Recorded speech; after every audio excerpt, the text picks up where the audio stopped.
오늘 함께 보실 하나님의 말씀은 마태복음 22장 15절에서 22절 말씀입니다. 마태복음 22장 15절에서 22절 말씀입니다. 여러분하고 저하고 함께 교독하겠습니다.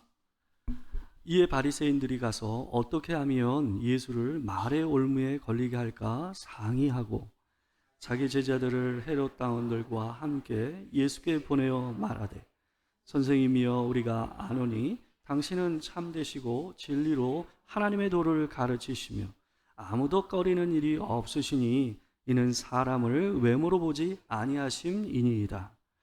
그러면 당신의 생각에는 어떠한지 우리에게 이르소서. 가이사에게 세금을 바치는 것이 옳으니까 옳지 아니하니까 하니, 예수께서 그들의 악함을 아시고 이르시되, 외식하는 자들아, 어찌하여 나를 시험하느냐?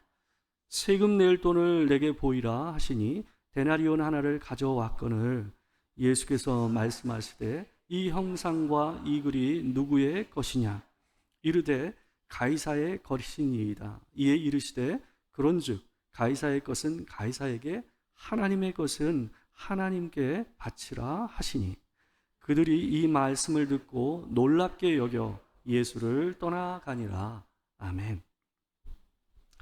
오늘은 마태복음 22장 15절에서 22절 말씀을 가지고 이 형상과 이 글이 누구의 것이냐라는 제목으로 하나님의 말씀을 보도록 하겠습니다. 얼마 전에 광복 79주년을 보냈습니다. 근데 어느 때보다 이 조금 요란한 광복절이 아니었는가 하는 생각이 듭니다. 이 독립기념관장을 세우는 문제로 인해서 광복회와 또 정부가 부딪혀서 이 광복회에서 이 기념식에 참석하지 않는 그런 문제가 있었습니다.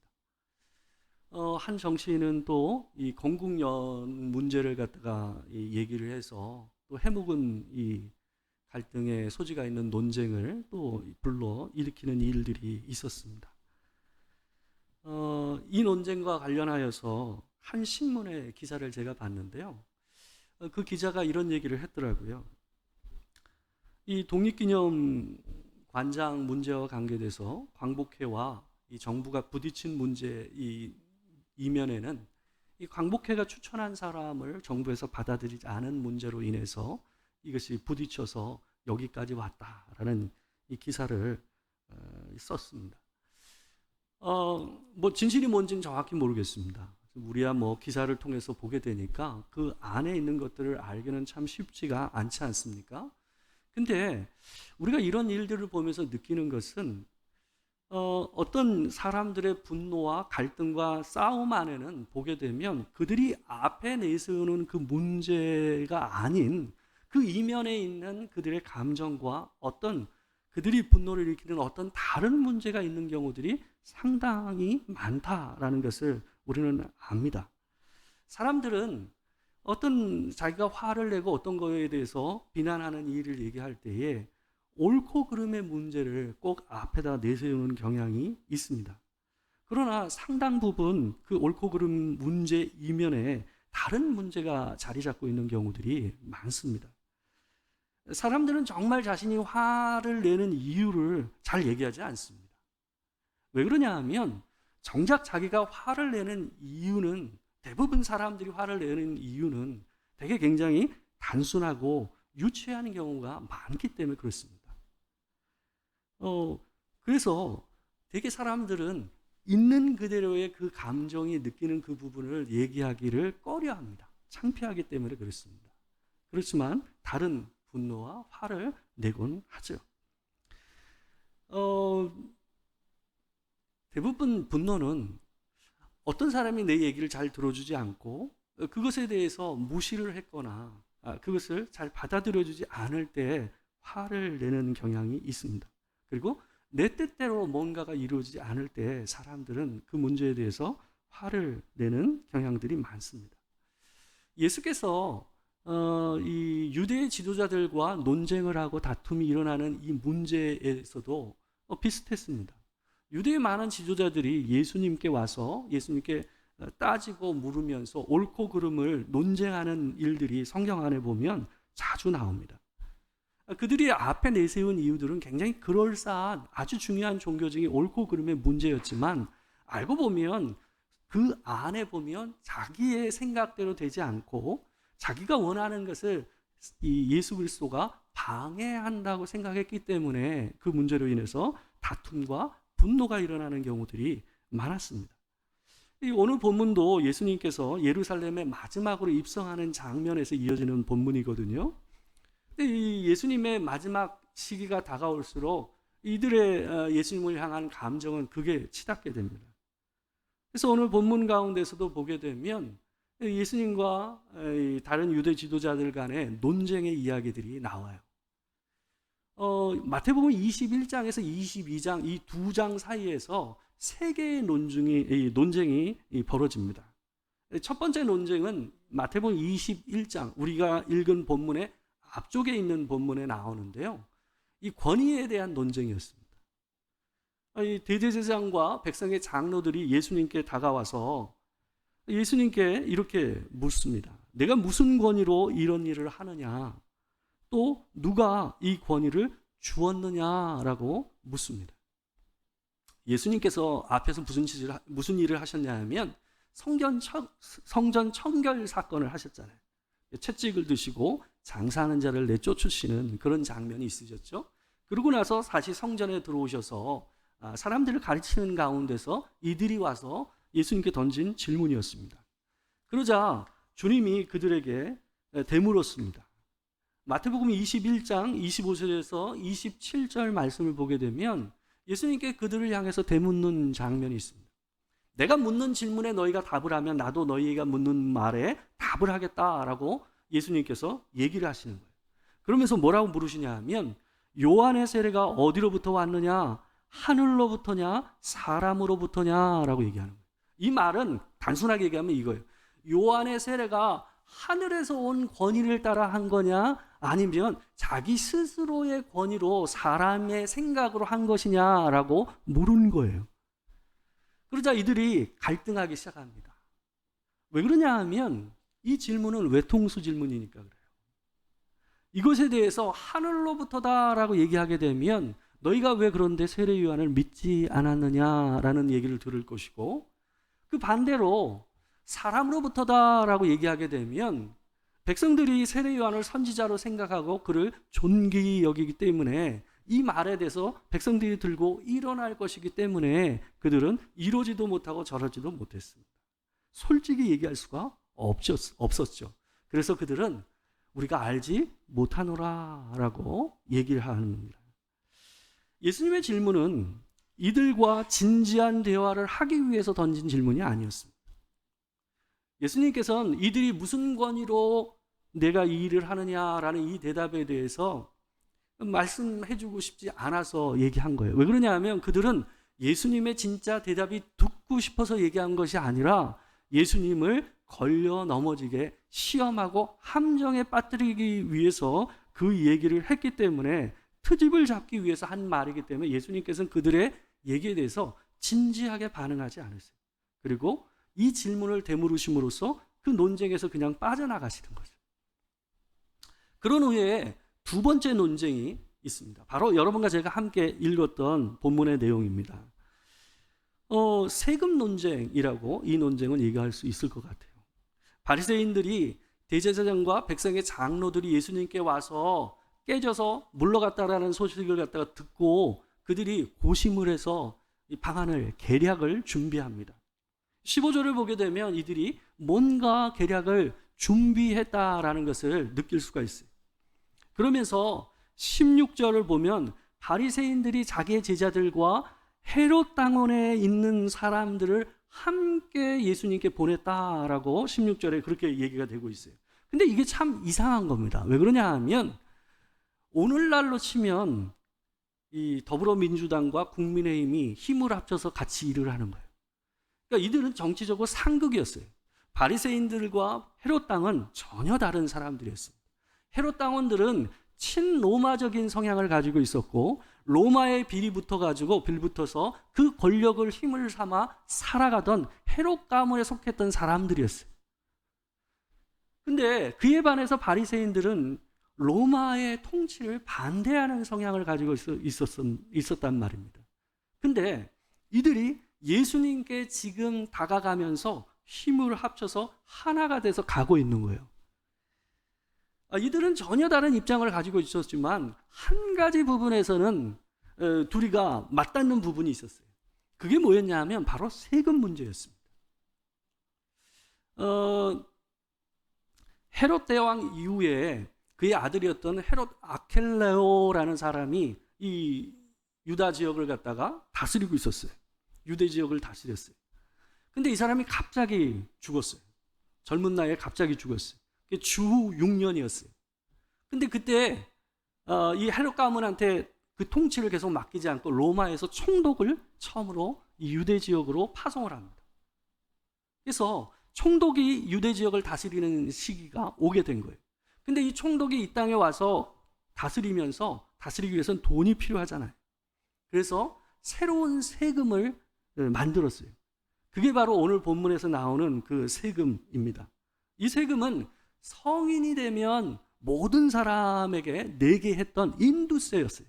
그러니까 성인은 누구나 다 내야 되는 세금이었습니다. 근데 헤롯 당원이야 친로마적이니까 이것을 방해하지 않고 동의하는 거야 이상한 게 아니죠. 근데 로마를 좋아하지 않고 그 통치를 원치 않았던 바리새인들까지도 이 문제에 대해서 암묵적으로 동의를 했어요. 그 안에는 이면에 이들의 생각이 있었기 때문에 그렇습니다. 그게 뭐냐 하면 이 바리새인들은 로마보다 더 싫어하는 사람이 누구였냐면 헤롯 가문이었어요. 헤롯 가문이 엄청난 악을 저지르면서 그들을 통치했기 때문에 그들은 차라리 로마가 우리를 다스리는 것이 더 낫다고 생각했어요. 로마의 통치를 원치 않았지만 그럼에도 불구하고 차라리 헤롯 가문보단 로마의 총독이 우리를 다스리는 것이 더 낫다고 생각했기 때문에 로마가 세금을 걷는 것을 방해하지 않았어요. 그것을 암묵적으로 동의하면서 나갔어요. 이유는 달랐지만 이 세금 문제에 대해서는 입장이 이들이 같았던 것입니다. 이런 상황 가운데서 이 바리새인들이 예수님께 오면서 이 세금 논쟁을 벌이면서 이 헤롯 당원들을 데리고 온 이유는 뭐였냐 하면 손 안 대고 코 풀기 위해서 그랬던 거예요. 왜냐하면 자기네들이 직접 하게 되면 골치 아프고 힘들잖아요. 근데 친로마적인 성향이 강한 이 헤롯 당원이 같이 와서 예수님께서 이 함정에 빠진 얘기를 하게 되면 그 다음부터는 이들이 손 안 대도 이 헤롯 당원들이 알아서 이 문제를 해결할 것이기 때문에 이 헤롯 당원을 일부러 데리고 함께 간 거예요.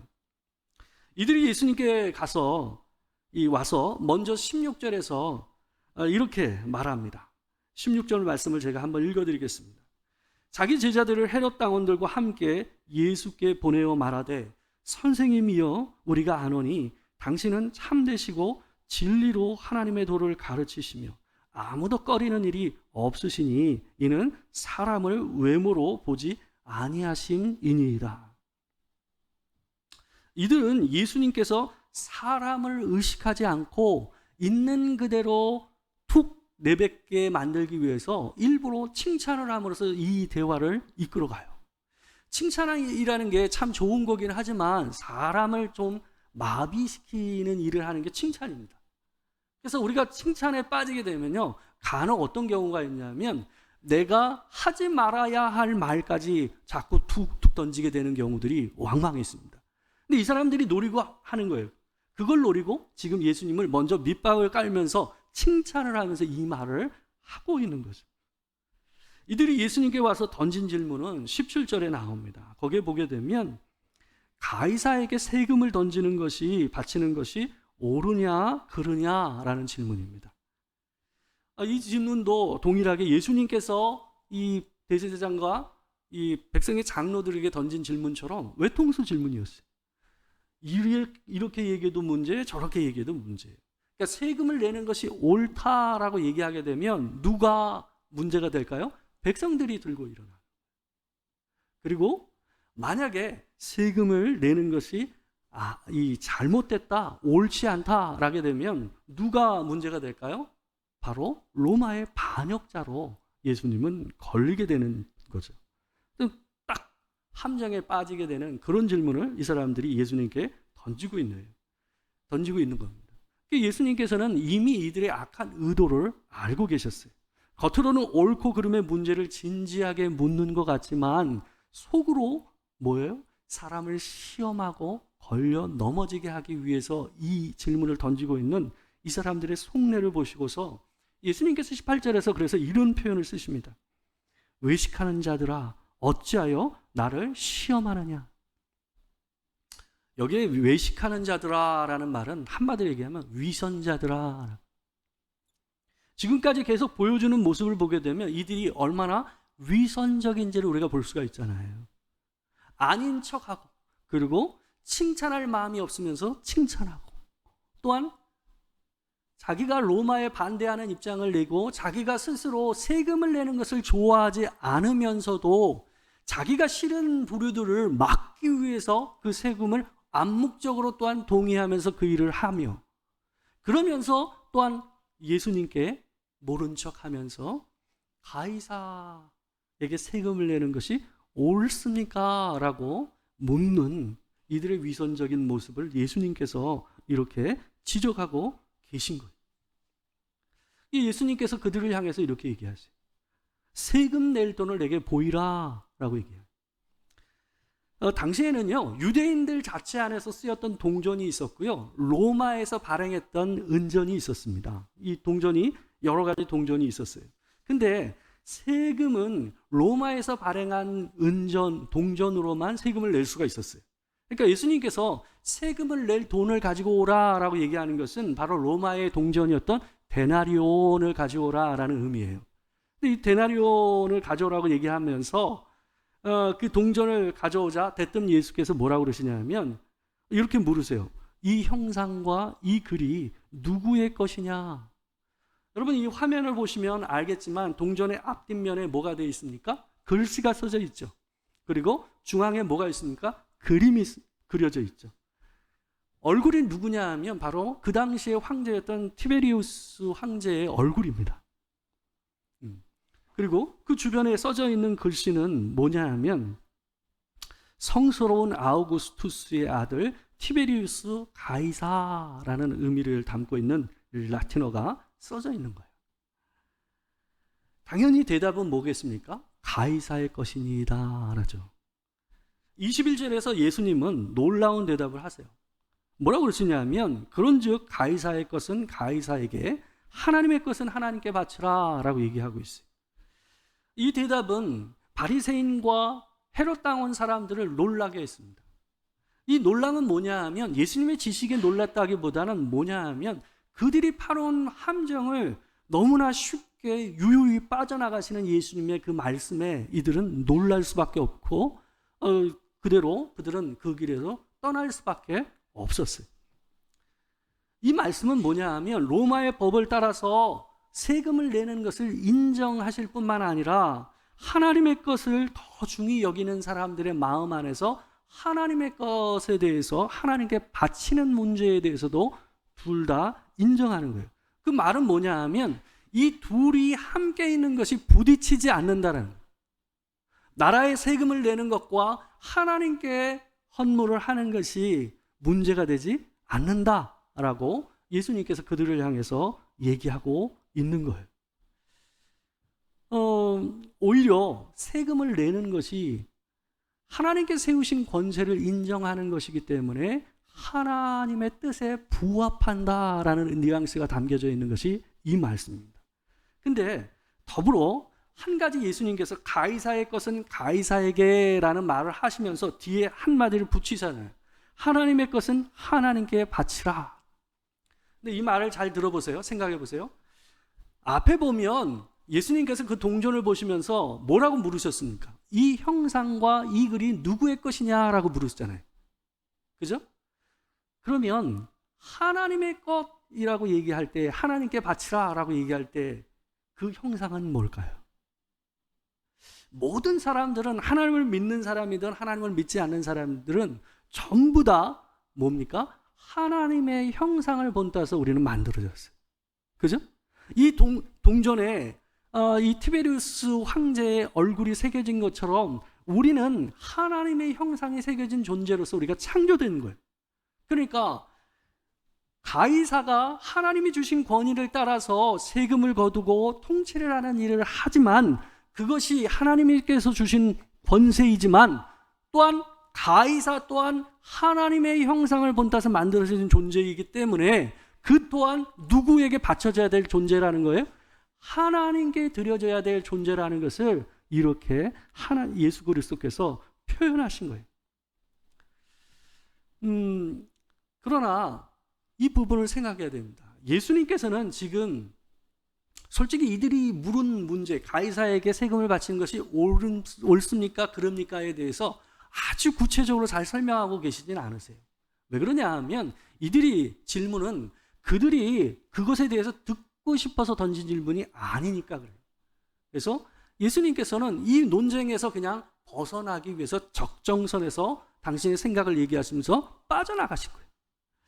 그래서 우리가 이 본문 가운데서 우리가 생각해야 되는 것은 더 중요한 게 뭐냐 하면 우리가 속내를 감추고 싸우는 문제에 대해서 생각을 해야 돼요.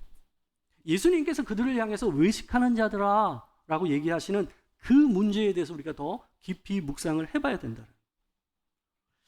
한 목사님이 예전에 한 설교 가운데서 얘기를 하셨던 내용으로 꽤 유명해진 이야기인데요. 미국에 있었던 한 이민교회에서 있었던 이야기입니다. 그 교회 한 성도분이 자기가 피아노를 갖다가 헌물하겠다고 한 거예요. 근데 한 장로님이, 교회 한 유력한 장로님이 그 성도가 헌물하기로 한 그 피아노를 이 강대상 위에 사람들이 잘 보이는 곳에다가 놓자라고 제안을 한 거예요. 근데 같은 교회 안에 있었던 또 다른 유력한 장로님이 그 문제에 대해서 반대를 했습니다. 근데 결국은 그 문제로 인해서 그 교회가 반으로 쪼개졌어요. 기가 막히죠?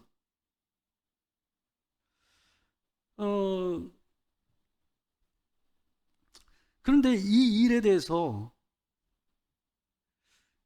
도대체 이 두 분이 이렇게까지 교회가 쪼개지기까지 싸웠던 진짜 문제는 뭐였을까요? 과연 이들은 피아노 때문에 싸운 걸까요? 피아노의 위치 때문에 싸운 걸까요? 한 분은 자기가 아끼는 집사가 사람들에게 좀 더 드러나기를 바라는 마음이 있었던 것 같아요. 그에 반해서 또 다른 장로님은 이 집사가 너무 드러나는 게 본인은 별로 좋지 않게 보였던 거죠. 그리고 그로 인해서 교회는 너무나도 유치한 이 싸움 가운데서 교회가 반으로 쪼개졌어요. 근데 더 기가 막힌 것은 한 몇 년이 세월이 지나서 한 슈퍼에서 이 두 분이 만났대요. 우연히 만나게 됐어요. 근데 그 상황 가운데서 한 장로님이 다른 장로님한테 이렇게 물었답니다. 그때 누가 피아노를 위쪽에 놓자고 얘기했죠? 그러면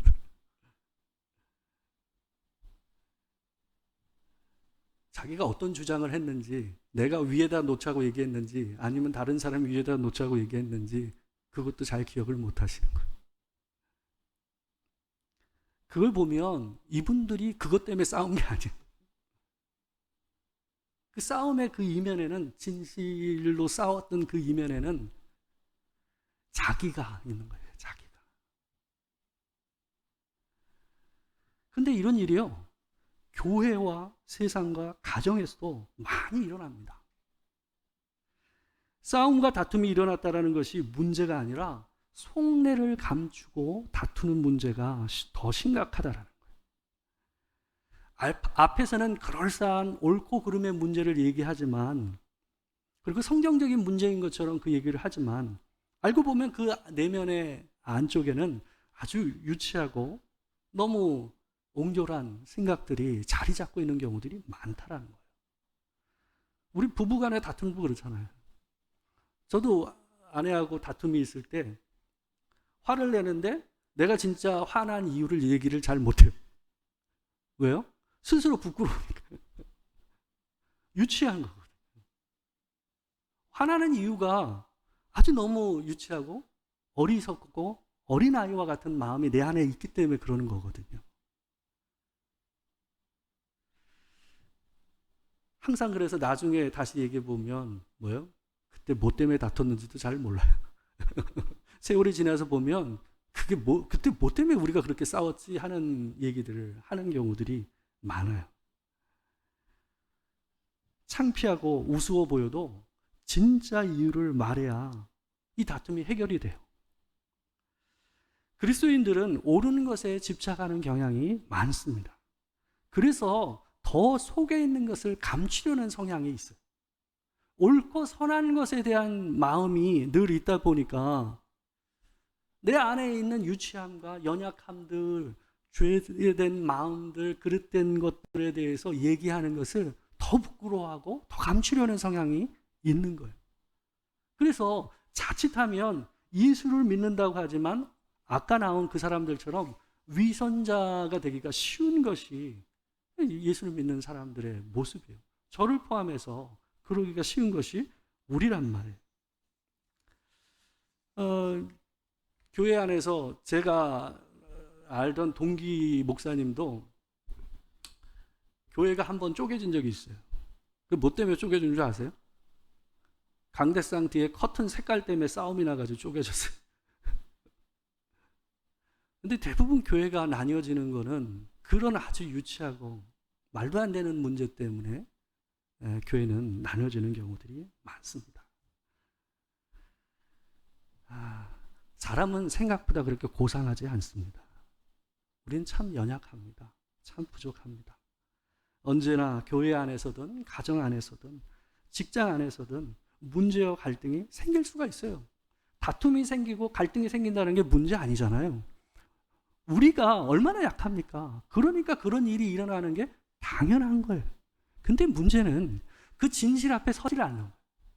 내 감정의 이면의 문제와 내가 왜 이러는지 그 문제에 대해서 진실되게 서지 않는 거예요. 그러면 문제는 훨씬 더 커져요. 요만한 데서 시작되는데 이게 산불로 가버려요. 그러니까 나중엔 이게 걷잡을 수 없는 문제로 번져버리는 경우들이 우리 인생에서 얼마나 많습니까?